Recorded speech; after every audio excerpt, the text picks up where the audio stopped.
ito dati yan. Ayan, durog-durog, di ba? Sa ganito. Alam mo, brand new ulit, di ba? Siyempre, ang gamit natin na lens, Stanley pa rin, original. Yung hindi naninilaw at matibay. Good day mga kuis. Today, meron tayong ginagawang Click 150 na nabangga. Ayun. Okay. So, ginagawa natin, binubuo natin yung kanyang headlight. So, medyo short yung ano ni bossing, no? Medyo short yung budget na hindi siya makapag-avail ng bagong headlight, no? Medyo makati, nasa 7,000 plus. So, ang ginawa natin mga kuis, no? Ginawa muna natin ng paraan at ito nangyari sa headlight niya. Nadurog hanggang backboard o back cover. So, diba? So, pag ganito, mga kuis, hindi na natin kayang tahayin. Pero may mga konti lang, natatahin natin at nabibuild upan. So, sa nangyari, hindi na natin ito magagawan. No? Okay. So, gagawin natin mga kuis, papalitan natin ng bagong back cover. Ayan. Siyempre, Honda pa rin yan mga kuis. Ayan o. Okay. Tapos, nililinisan muna ni Boss Loika yung itong headlight. No? Tapos, kakabitan na rin natin ang bagong lens. So, hindi lang pala click yung ginagawa natin. Mayroon pa tayong ginagawa dito. Aerox B2. Headlight din to. Pinadala lang sa atin.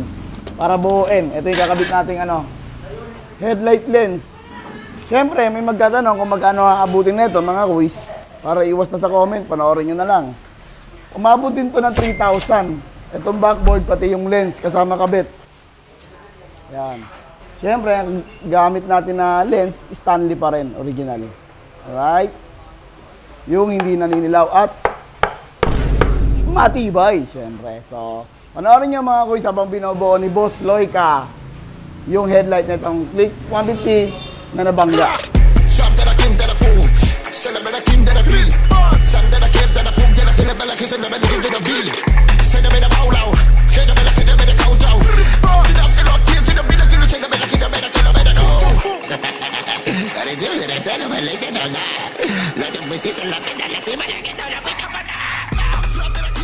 So, yun mga kuis. So, habang pinapatuyo natin yan mga kuis, at ito yan, ito dati yan. Ayan, durog-durog, di ba?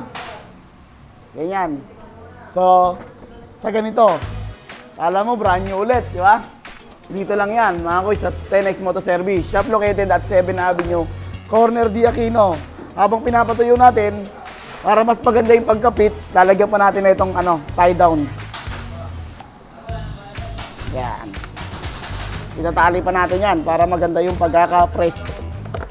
Ito naman mga kuis, hindi naman talaga maiwasan yung pagmumoist once na nagamitan na nito or napalitan na ng lens. Ayan o.